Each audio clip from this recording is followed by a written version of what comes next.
Welcome to Lux Today. I'm Courtney Ferguson. As Philips announces they're investing in Li-Fi, this week we explore a new technology that has the ability to change the world.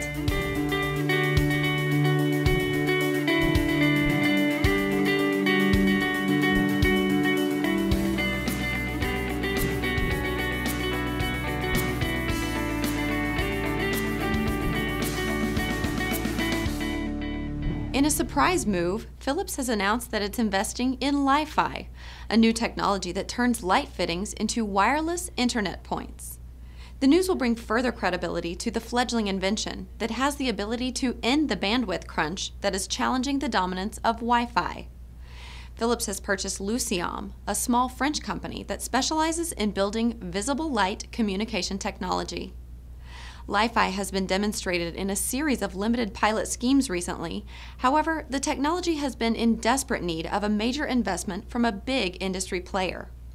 Philips is expected to devote a large chunk of investment to the technology as part of a push towards commercializing it. But what is Li-Fi? Just in case you're new to the term, here's the technology's creator, Harold Haas of Edinburgh University, to explain more. Li-Fi uses off-the-shelf LEDs to transmit data incredibly fast and also in a safe and secure manner. Data is transported by the light, encoded in subtle changes of the brightness. If we look around, we have many LEDs around us, so there's a rich infrastructure of Li-Fi transmitters around us. But so far, we have been using special devices, small photodetectors, to receive the information encoded in the data. I wanted to find a way to also use existing infrastructure to receive data from our Li-Fi lights. And this is why I have been looking into solar cells and solar panels. A solar cell absorbs light and converts it into electrical energy. This is why we can use a solar cell to charge our mobile phone. But now we need to remember that the data is encoded in subtle changes of the brightness of the LED. So if the incoming light fluctuates, so does the energy harvested from the solar cell. This means we have a principal mechanism in place to receive information from the light and by the solar cell because the fluctuations of the energy harvested correspond to the data transmitted.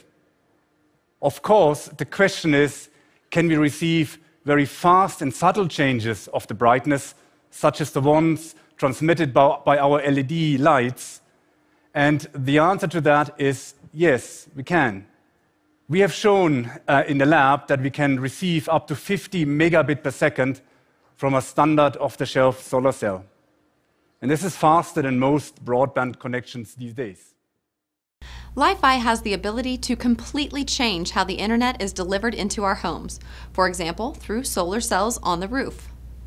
What's really important here is that a solar cell has become a receiver for high-speed wireless signals encoded in light, while it maintains its primary function as an energy harvesting device.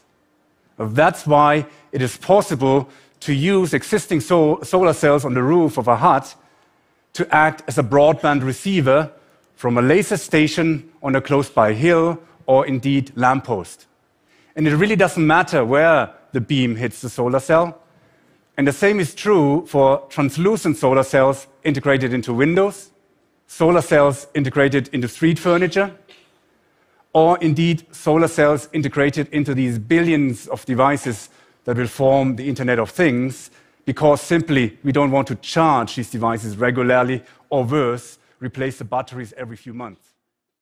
The technology has also been attracting the attention of some of the industry's leading figures. In a keynote speech in Taipei recently, Shuji Nakamura, the man credited with inventing the blue LED, said that Li-Fi-based laser technology will be much faster than Wi-Fi. The Nobel laureate commented that the laser-based Li-Fi has the ability to transfer data at speeds up to 1,000 times quicker than Wi-Fi.